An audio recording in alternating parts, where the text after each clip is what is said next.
Bu suyu, her şeyi. Kendi rəhbər qaçıb gizlənəndən sonra baxsız cəmaət nə verməli?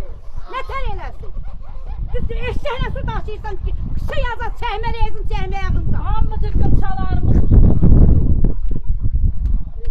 Oduna gedirsən 500 manat istəyir, qaza gedirsən qaz yoxdur. Nə verməliyik, biz ölməliyik mi?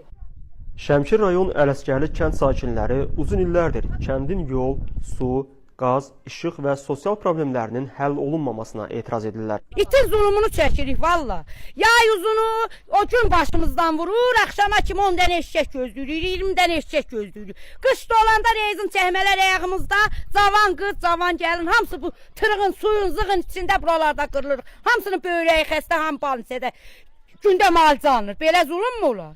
Heç olmasa heç nəyimiz yox, bu suyumuzu sada bir düzəlsinlər və biz də yazığıq. Eşşəklə 21-ci əsrdə su gedirmi?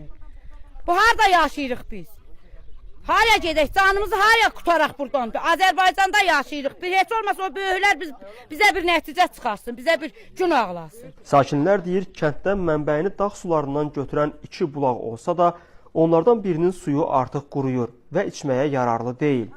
Digərinin axını isə xeyli zəifləyib. İndi kəndin 300-dən çox əhalisi içməli suya olan ümidini zəif axan bir bulağa, bir də yağışa bağlayıb. Hələ indi nə cəmiyyət var ki, sabah-sabah saat 6-dan dururuq, yuxusuz qalırıq.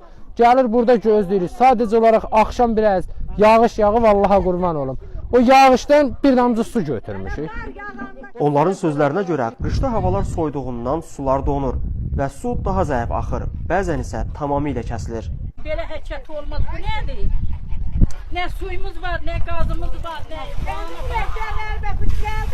Kəndliləri bu qədər qəzəbli danışmağa vadar edən isə rayon icra hakimiyyətinin onların problemlərinə özlərinin dediyinə görə biganə yanaşmasıdır. Nə qazı çəkmirlər, yalandan ildən ilə yalandan deyirlər, büyün qaz çəkiləcək, ot çəkiləcək.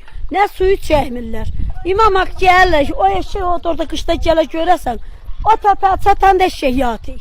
Gənə təzən boşaldasan, bir də qayda bura suya gələsən. Sakinlərin səsləndirdiyi su problemi ilə bağlı Şəmkir rayon icra hakimiyyətindən cavab almaq mümkün olmayıb. Yoldaşım bu dəqiqə xəstəxanada yatır, heç yerdə işləmirəm. İndi mən nə ilə dolanım? 500 manatım varmı? Mən gedəm odun alam, gətirəm, o ocaq qalıyam. Ələsgərli kəndi dəniz səviyyəsindən 1500-2000 metr yüksəklikdə yerləşdiyi üçün burada havalar tez soymağa başlayır. İçməli su ilə yanaşı Ələsgərli kəndinə mavi yanacaq da verilmədiyindən insanlar soyuq aylarda qızınmaq üçün odundan istifadə etməyə möhtac qalıblar.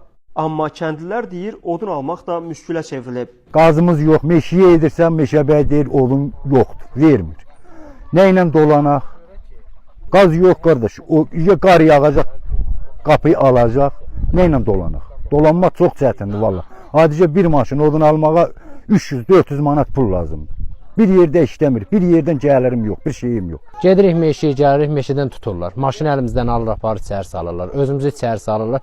Deyir, mükafat verir hamısı. Gəl odun apar. Azəriqaz İstehsalat Birliyindən BBC Azərbaycancaya bildiriblər ki, kəndlərin qazlaşması prosesi mərhələli şəkildə illik plana görə aparılır. Lakin Ələsgərli kəndinə qaz çəkilişi 2023-cü ilin planına daxil edilməyib. Bununla belə qurumun sözcüsü Eldəniz Vəliyev kəndə qaz çəkilişinin 2024-cü ildə reallaşdırılacağını istisna etməyib. Şəmkir rayon icra hakimiyyəti isə sakinlərin odun problemi ilə bağlı suallarımızı cavablandırmayıb. Artıq oktyabrın sonlarıdır və kəndlilər hələ də icra hakimiyyətindən problemlərin həllini gözləyir. Sakinlərin problemi həll olunmasa, onlar bu qışı da dağın sərt soyuğuna dözərək keçirməli olacaqlar. Bu nə gündür, Allah qora çatanda eşək yatır.